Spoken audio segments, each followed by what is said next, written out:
মুভিটি শুরু হয় একটি কন্টেইনার ট্রাক দেখিয়ে, যা একটি সুপরিচিত নিষিদ্ধ এলাকা এরিয়া 51 থেকে বেরিয়ে এসেছে। ট্রাকটি কোথাও যাচ্ছিল এবং এর সাথে কিছু সৈন্য ছিল যারা ট্রাকটিকে পাহারা দিচ্ছিল। সৈন্যদের কথাবার্তা থেকে বোঝা যায় যে তারা জানত না যে তারা যে কন্টেইনারগুলো বহন করছে তাতে কি আছে। অন্যদিকে একটি নবদম্পতি তাদের বিবাহের প্রথম দিন উপভোগ করছিল। তাদের মন এতটাই প্রফুল্ল ছিল যে তিনি বুঝতেই পারেননি যে তিনি যে গাড়ি চালাচ্ছিলেন তা লেন থেকে সরে গেছে, যার ফলে নবদম্পতির গাড়ির সংঘর্ষ হয় সেই ট্রাকের সাথে যার অসময় কন্টেইনারটি বহন করছিল। ট্রাকের কনভয়ের নেতৃত্বে থাকা কমান্ডার হেডকোয়ার্টার থেকে একটি কল পায়, যেখানে তাকে বলা হয় কন্টেইনার থেকে দূরে থাকার জন্য। তবে তার হেডকোয়ার্টারের কথা শুনতে পাওয়ার আগেই হঠাৎ কন্টেইনার থেকে একটি রহস্যময় প্রাণী বেরিয়ে আসে। রহস্যময় প্রাণীটি আসলে একটি জম্বি ছিল এবং সে সেখানে উপস্থিত সৈন্যদের আক্রমণ করতে শুরু করে। এই ঘটনার পর জম্বি এবং সংক্রামিত সৈন্যরা লাস ভেগাস শহরে আক্রমণের প্রস্তুতি নেয়। লাখো নাগরিকের শহর লাস ভেগাস এক রাতের মধ্যে জম্বি শহরে পরিণত হয়। সরকার দ্রুত ছড়িয়ে পড়া জম্বি ভাইরাস নিয়ন্ত্রণে ব্যর্থ হয়।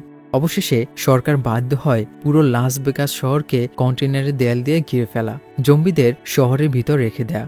কয়েক মাস পরে স্কট অড নামে একজন প্রাক্তন সৈন্য জানতে পারে যে প্রেসিডেন্ট শহরে কম বিস্ফোরণশীল পারমাণবিক অস্ত্র ব্যবহার করে বোমা হামলা করার পরিকল্পনা করছেন। এরপর এক ক্যাসিনো মালিক মিস্টার তানাকা স্কটের কর্মস্থলে আসেন।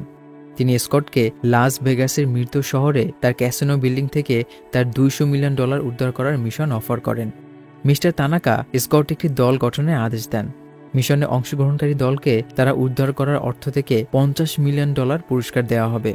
দৃশ্যটি তারপরে কন্টেইনারের প্রাচীরের ভিতরে একটি কোয়ারেন্টাইনে চলে যায়। গীতা নামের এক মহিলা স্কটের মেয়ে কেটকে তার সন্তানের দেখাশোনা করার জন্য অনুরোধ করে। গীতা বলে যে সে মৃত শহরে থাকা সম্পদ খুঁজে পেতে সেখানে প্রবেশ করবে। সে লিলি নামে এক অভ্যন্তরীণ গার্ডের সাহায্যে মৃত শহরে প্রবেশের পরিকল্পনা করে। এদিকে স্কট হঠাৎ তার অতীত সম্পর্কে একটি স্বপ্ন দেখে, যখন তাকে জম্বিতে পরিণত হওয়ার কারণে তার নিজের স্ত্রীকে হত্যা করতে হয়েছিল। কিছু বিবেচনার পর স্কট অবশেষে মিস্টার তানাকা দ্বারা পূর্বে প্রস্তাবিত মিশনটি গ্রহণ করে। শীঘ্রই স্কট তার দলকে যোগদানের জন্য লোকদের নিয়োগ শুরু করে, যার মধ্যে মারিয়া এবং ভ্যান্ডারও ছিল। তারা প্রাক্তন এলিট ফোর্স ছিল এবং তাদের প্রত্যেককে $15 মিলিয়ন পুরস্কার দেওয়া হয়েছিল। এরপর পিটার্স একজন হেলিকপ্টার পাইলট $2 মিলিয়ন জন্য এবং একটি জম্বি হান্টিং ইউটিউবার গুজম্যান $5 লক্ষ জন্য নিয়োগ করা হয়। ডিটার একজন সেফ বাংলার হ্যাকারকে $2,50,000 পুরস্কার এবং বাকি টাকা জরুরি প্রয়োজনের জন্য রাখা হয়। তার দল গঠন করার পর তারা দ্রুত তাদের প্রিয় অস্ত্রগুলো প্রস্তুত করে, যা তারা পরে জম্বিদের মোকাবিলার জন্য ব্যবহার করবে। পরের দিন গুজম্যান তার বন্ধু ডেমন এবং চেম্বারদের মিশনে যোগ দেওয়ার জন্য নিয়ে আসে। এরপর মিস্টার তানাকা তার কৌশলটি বিশদভাবে ব্যাখ্যা করেন। পরিকল্পনা ছিল যে তারা সবাই বর্ডার ওয়াল ভেদ করার পরে তারা সব জম্বিদের প্রতিহত করে সেই বিল্ডিংয়ে পৌঁছাবে যেখানে সেফটি ছিল। বিল্ডিংয়ে প্রবেশের পর পিটার্স ছাদে গিয়ে হেলিকপ্টার প্রস্তুত করবে। বাকিরা ডিটারের সাথে সেফে যাবে, যেখানে তারা সব টাকা উদ্ধার করবে। একবার সব হয়ে গেলে তারা সব টাকা নিয়ে পিটার্সের জায়গায় যাবে। এছাড়াও তাদের সাথে থাকবে তানাকার একজন লোক, যে তাদের উপর নজর রাখবে যাতে তারা সব টাকা নিয়ে না পালায়। তাদের মিশন শেষ করতে একদিন সময় দেওয়া হয়। এর আগে সরকার পুরো লাস ভেগাস শহরে পারমাণবিক অস্ত্র বিস্ফোরণ ঘটাবে। সেই রাতেই স্কট কেটকে তার সাথে বর্ডার পার হতে সাহায্য করতে বলে। তিনি কেটকে শিশুদের স্কুলের খরচের জন্য $15 মিলিয়ন দেওয়ার প্রস্তাব দেন। আসলে কেট কোয়ারেন্টাইন ক্যাম্পের একজন স্বেচ্ছাসেবক এবং তিনি মানুষদের মৃত শহরে প্রবেশ করতে সাহায্য করেন। পরের দিন তারা বাসে চড়ে ক্যাম্পে পৌঁছানোর যাত্রা শুরু করে। সেখানে পৌঁছে তারা লিলির সাথে দেখা করে, যে তাদের লাস ভেগাস শহরে নিয়ে যাবে। কেট তখন বুঝতে পারে যে গীতা যে তাকে মৃত শহরে প্রবেশের জন্য আমন্ত্রণ জানিয়েছিল ইতিমধ্যে ক্যাম্প ছেড়ে চলে গেছে। সে তারপর রেগে যায় এবং সঙ্গে সঙ্গে লিলির মুখে ঘুষি মারে। এটা জানা যায় যে লিলি জানত না যে গীতার একটি সন্তান রয়েছে, যার ফলে সে গীতাকে লাস ভেগাসে প্রবেশ করার অনুমতি দেয়। ফলে কেট তার বাবার সাথে মিশনে যোগ দেওয়ার জন্য অনুরোধ করে।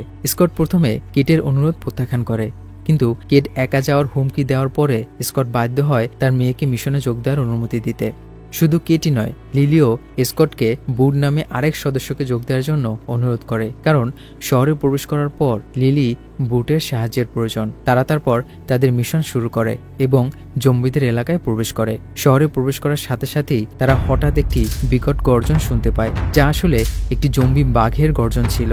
প্রথমে তারা আতঙ্কিত হয়েছিল, তবে দেখা যায় যে বাঘটি শুধু পথ দিয়ে যাচ্ছিল এবং তাদের আক্রমণ করার কোনো ইচ্ছা ছিল না। ঘটনার পর লিলি তাড়াতাড়ি বুটের কাছে এসে তার বন্দুক চেয়েছিল। বুট তাকে তার বন্দুক দেওয়ার সাথে সাথেই লিলি হঠাৎ তার পায়ে গুলি করে, দাবি করে যে তাদের জম্বিদের কাছে বলি দিতে হবে। মারিয়া ভেবেছিল যে লিলি তাদের সকলকে বিশ্বাসঘাতকতা করেছে, তবে লিলির মতে যদি তারা বলি না দেয় তবে তারা আরও বুদ্ধিমান জম্বিদের সাথে লড়াই করবে, যাদেরকে সাধারণত আলফা জম্বি বলা হয়। এছাড়াও লিলি বুটকে বলি হিসেবে ব্যবহার করতে চেয়েছিলেন, কারণ তিনি প্রায়ই কোয়ারেন্টাইন ক্যাম্পে মহিলাদের সাথে খারাপ আচরণ করতেন। এটা শোনার পর দলের বাকি সদস্যরা অবশেষে বুটকে বলি দেওয়ার সিদ্ধান্ত নেয়, যাতে তারা আলফা জম্বিদের আক্রমণ করা ছাড়াই শহরের ভিতরে যেতে পারে। কিছুক্ষণ পরেই জম্বি রানী এবং তার দেহরক্ষীদের একজন এসে বুটকে কোথাও নিয়ে যায়। বুট একটি ভবনে পৌঁছানোর পর তিনি দেখতে পান যে তিনি আলফা জম্বিদের দ্বারা বেষ্টিত। অবশেষে একজন জম্বি রাজা এসে তাকে আলফা জম্বিতে রূপান্তরিত করে। দীর্ঘ যাত্রার পর তাদের একটি ভবন পেরিয়ে যেতে হয়েছিল, যেখানে তাদের মেইন বিল্ডিং অবস্থিত। দেখা যায় যে সেখানে অনেক জম্বি রয়েছে যারা দীর্ঘদিন ধরে সেখানে ঘুমিয়ে আছে। কোনো বিকল্প পথ না থাকায় তারা জম্বির ভিড়ের মধ্যে যেতে বাধ্য হয়। এসকট জম্বিদের মধ্যে একটি হাঁটার মতো পথ চিহ্ন তৈরি করে তাদের নেতৃত্ব দেয়। পথে তানাকা লোক মার্টিন হালকা লাঠিগুলি ফেলে দেয়, যার ফলে চেম্বার্স, যিনি তার পিছনে ছিলেন, তিনি অন্যদিকে চলে যান। চেম্বার্স যখন জম্বিদের এলাকা থেকে বের হওয়ার চেষ্টা করছিল, তখন দুর্ঘটনাক্রমে সে একটিকে ধাক্কা দেয়, যার ফলে সমস্ত জম্বি জেগে ওঠে এবং তাকে আক্রমণ করতে শুরু করে। চেম্বার্স তাদের সাথে লড়াই করার চেষ্টা করে যাতে সে সেই জায়গা থেকে বের হতে পারে, তবে দুর্ভাগ্যবশত মার্টিন দরজাটি বন্ধ করে তালা লাগিয়ে দেয়, যার ফলে চেম্বার্স জম্বিদের ভিড়ে আটকা পড়ে যায়। গুজম্যান জম্বিদের আক্রমণ দেখে মার্টিনকে চেম্বার্সের অবস্থান সম্পর্কে জিজ্ঞাসা করে, কিন্তু মার্টিন মিথ্যা কথা বলে। সে জানায় যে সে কিছুই জানে না। কিছুক্ষণ পর চেম্বার্স হঠাৎ একটি জানালা দিয়ে বেরিয়ে আসে, তবে চেম্বার্স গুজম্যানকে বলে তাড়াতাড়ি পালিয়ে যেতে। গুজম্যান বাধ্য হয়ে চেম্বার্সের হাতে থাকা গ্যাসোলিনটি নিয়ে গুলি করে, যার ফলে বিস্ফোরণ ঘটে। তারা তাদের গন্তব্য পৌঁছানোর পর এসকট সবাইকে তাদের নির্ধারিত কাজগুলো সম্পন্ন করার নির্দেশ দেয়। পিটার্স এবং মারিয়া হেলিকপ্টার প্রস্তুত করতে ছাদের দিকে যায়। মার্টিন এবং লিলি ভবনের বাইরে পরিস্থিতি নিয়ন্ত্রণ রাখার দায়িত্বে ছিল। সেফ খুলতে ভান্ডার, ডিটার এবং গুজম্যানকে পাঠানো হয়। এসকট এবং কেটকে জেনারেটর চালু করার দায়িত্ব দেওয়া হয়েছিল। কোনো সময় নষ্ট না করে তারা তাদের কাজ শুরু করে দেয়।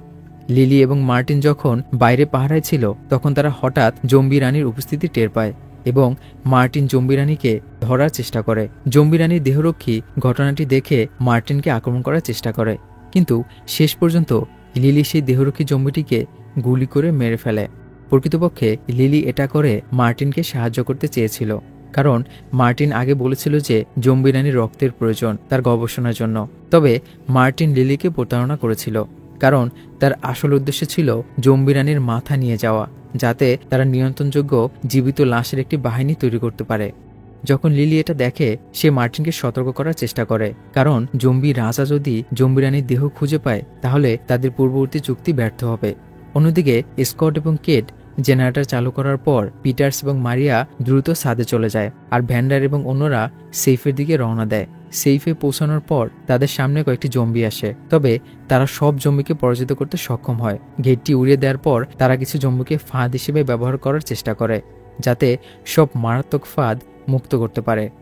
ফাঁদগুলো মুক্ত করার পর ডিটার তার দক্ষতা ব্যবহার করে সেফটি খোলার চেষ্টা করে।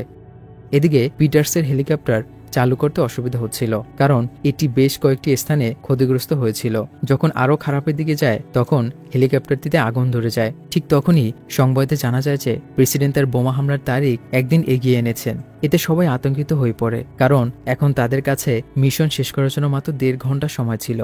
এই খবর শোনার পর স্কট এবং অন্যরা সেফ রুমে চলে যায়, কিন্তু তাদের উপস্থিতি ডিটারকে বিরক্ত করে, কারণ সে তখন সেফ খুলছিল এবং তাকে আবার শুরু করতে হয়। ডিটার যখন সেফটি খোলার কাজ করছিল, তখন তারা ভবনের ভিতরে পাওয়া অর্থগুলি গণনা শুরু করে এবং দলটির মধ্যে সমানভাবে ভাগ করে নেওয়ার সিদ্ধান্ত নেয়। কিছুক্ষণ অপেক্ষার পর অবশেষে ডিটার সেফের দরজা খুলতে সক্ষম হয়। সবাই তাই সেফের ভিতরে বড় অঙ্কের অর্থ দেখে খুবই খুশি হয়। স্কট তারপর ভ্যান্ডার এবং অন্যদের বলে দ্রুত ব্যাগে অর্থ ভরতে, কারণ তাদের হাতে মাত্র 1 ঘন্টা সময় ছিল। এদিকে স্কট খেয়াল করেনি যে কেট ইতিমধ্যে চলে গেছে এবং গীতার সন্ধানে নিজে বেরিয়েছে। অন্যদিকে জম্বি রাজা জম্বি রানীর দেহ খুঁজে পায় এবং সেটিকে তার ঘাটিকে ফিরে নিয়ে যায়। জম্বি রানীর গর্ভে থাকা শিশু মারা গেছে জানার পর জম্বি রাজা প্রচন্ড রেগে যায় এবং তার পুরো বাহিনীকে স্কট এবং অন্যরা যে ভবনে মিশন চালাচ্ছিল সেখানে আক্রমণ করার নির্দেশ দেয়। স্কট যখন বুঝতে পারে যে কিট গীতাকে খুঁজতে চলেছে তখন সে মারিয়াকে নিয়ে তাকে খুঁজে বের করার পরিকল্পনা করে। তবে তারা ঠিক তখনই লিফটে প্রবেশ করতে যাচ্ছিল যখন হঠাৎ করে জম্বিরা বেরিয়ে আসে এবং মারিয়াকে হত্যা করে। স্কট কয়েকটি জম্বিকে পরাজিত করতে সক্ষম হয়, তবে তারা তখন সেই জায়গা থেকে বের হওয়ার পথ খুঁজতে শুরু করে। কিন্তু দুর্ভাগ্যবশত মার্টিন তাদের সবাইকে আটকে রেখে পালিয়ে যায়। যখন তারা বুঝতে পারে যে কি ঘটেছে, তারা সেখান থেকে বের হওয়ার জন্য ভ্যান্ডার আনা চেইনসো দিয়ে দেয়ালে গর্ত করার চেষ্টা করে। তবে দুর্ভাগ্যবশত যখন ভ্যান্ডার এবং ডিটার জম্বিদের সাথে লড়াই করছিল তখন হঠাৎ করে জম্বি রাজা এসে তাদের উভয়কে আক্রমণ করার চেষ্টা করে। তারা জম্বি রাজাকে মাথায় গুলি করার চেষ্টা করে, কিন্তু তার লোহার হেলমেটের কারণে তারা তা ব্যর্থ হয়, যার ফলে ভ্যান্ডার জম্বি রাজার সাথে খালি হাতে লড়াই করতে শুরু করে। যখন জম্বি রাজা ভ্যান্ডারের হাতে কামড়ানোর চেষ্টা করছিল তখন হঠাৎ ডিটার এসে জম্বি রাজাকে আঘাত করে এবং ভ্যান্ডারকে বাঁচানোর জন্য সে নিজেকে উৎসর্গ করে তাকে সেফের ভিতরে নিয়ে যায়। অন্যদিকে মার্টিন জম্বি রানীর মাথা নিয়ে চলে যেতে চেয়েছিল, কিন্তু দেখা যায় লিলি আগেই জম্বি রানীর মাথার পরিবর্তে মানি কাউন্টার দিয়েছে। এর কিছুক্ষণ পরে বাইরে পাহারায় থাকা জম্বি বাঘটি হঠাৎ মার্টিনকে আক্রমণ করে। যখন স্কট, লিলি এবং গুজম্যান সেফ রুম থেকে বেরিয়ে আসে, তারা সরাসরি পিটার্সের জায়গায় যাওয়ার পরিকল্পনা করে। তবে জম্বিরা তাদের কাছে চলে আসায় তারা প্রথমে জম্বিদের সাথে লড়াই করতে বাধ্য হয়। দুর্ভাগ্যবশত গুজম্যানকে এক জম্বি কামড়ে দেয়, যার ফলে সে নিজের শরীরে থাকা সব গ্রেনেড বিস্ফোরণ ঘটিয়ে নিজেকে হত্যা করে, যাতে স্কট এবং লিলি জম্বিদের আক্রমণ থেকে পালাতে পারে। যখন তারা দুজন ছাদে পৌঁছায় তখন জম্বি রাজা তাদের ধাও করে সেখানে আসে। তবে লিলি জম্বি রানীর মাথা বের করে জম্বি রাজাকে হুমকি দেয়। তারপর সে স্কটকে হেলিকপ্টারে উঠতে বলে। দুর্ভাগ্যবশত জম্বি রাজা সরাসরি লিলির দেহে বর্ষা ছুড়ে মারে। লিলি বাধ্য হয়ে জম্বি রানীর মাথা ছেড়ে দেয়, যা শেষ পর্যন্ত বিল্ডিংয়ের উপরের অংশ থেকে পড়ে গিয়ে ভেঙে যায়। এদিকে কেট অবশেষে গীতাকে খুঁজে পায়, যাকে জম্বি রাজা তার সদর দপ্তরে আটকে রেখেছিল। কিন্তু যখন তারা পালানোর চেষ্টা করছিল তখন জম্বি বুট হঠাৎ এসে তাদের একজনকে কামড়ে দেয়। কেট জম্বি বুটকে মেরে ফেলার পর জম্বি রাজা তার কিছু লোকজন নিয়ে এসে কেট এবং গীতাকে আক্রমণ করে। তারা জম্বিদের সাথে লড়াই করে এবং অবশেষে সব জম্বিকে পরাজিত করতে সক্ষম হয়। এখন শুধু জম্বি রাজা বাকি ছিল। যখন জম্বি রাজা তাদের আক্রমণ করতে যাচ্ছিল তখন হঠাৎ স্কট এসে একটি গ্রেনেড লঞ্চার দিয়ে ফায়ার করে। পরে যখন তারা ছাদে পৌঁছায় তারা ভাবছিল যে পিটার্স হয়তো চলে গেছে, কিন্তু সৌভাগ্যক্রমে পিটার্স ফিরে এসে তাদের তিনজনকে বাঁচায়।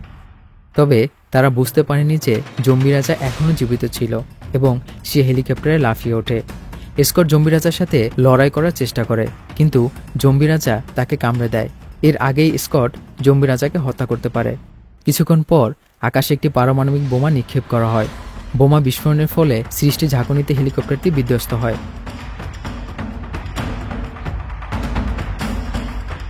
যখন কেট তার অজ্ঞান অবস্থা থেকে জেগে ওঠে তখন সে বুঝতে পারে যে পিটার্স এবং গীতা মারা গেছে। সেই মুহূর্তে শুধুমাত্র স্কট এবং কেট সেই দুর্ঘটনা থেকে বেঁচেছিল। তবে যেহেতু স্কটকে আগে জম্বি রাজা কামড়েছিল, কেট বাধ্য হয়ে স্কটের মাথায় গুলি করে যখন সে জম্বিতে পরিণত হওয়ার লক্ষণ দেখায়। পারমাণবিক বিস্ফোরণে পুরো ভবনটি ধ্বংস হয়ে যাওয়ার পর দেখা যায় ভ্যান্ডার এখনও জীবিত ছিল এবং অবশেষে সেফ থেকে বেরিয়ে আসতে সক্ষম হয়। দীর্ঘ পথ পাড়ি দেওয়ার পর সে একটি গাড়ি নিয়ে কয়েকটি ব্যাগ ভর্তি লক্ষ লক্ষ ডলার নিয়ে বিদেশে যাওয়ার পরিকল্পনা করে। মুভি শেষে ভ্যান্ডার, যিনি বিমানে ছিলেন, হঠাৎ তার মাথা ঘোরাতে থাকে এবং তিনি টয়লেটে যান। তখন সে বুঝতে পারে যে জম্বি রাজা তাকে কামড়ে দিয়েছিল এবং সিনেমাটি এখানেই শেষ হয়ে যায়।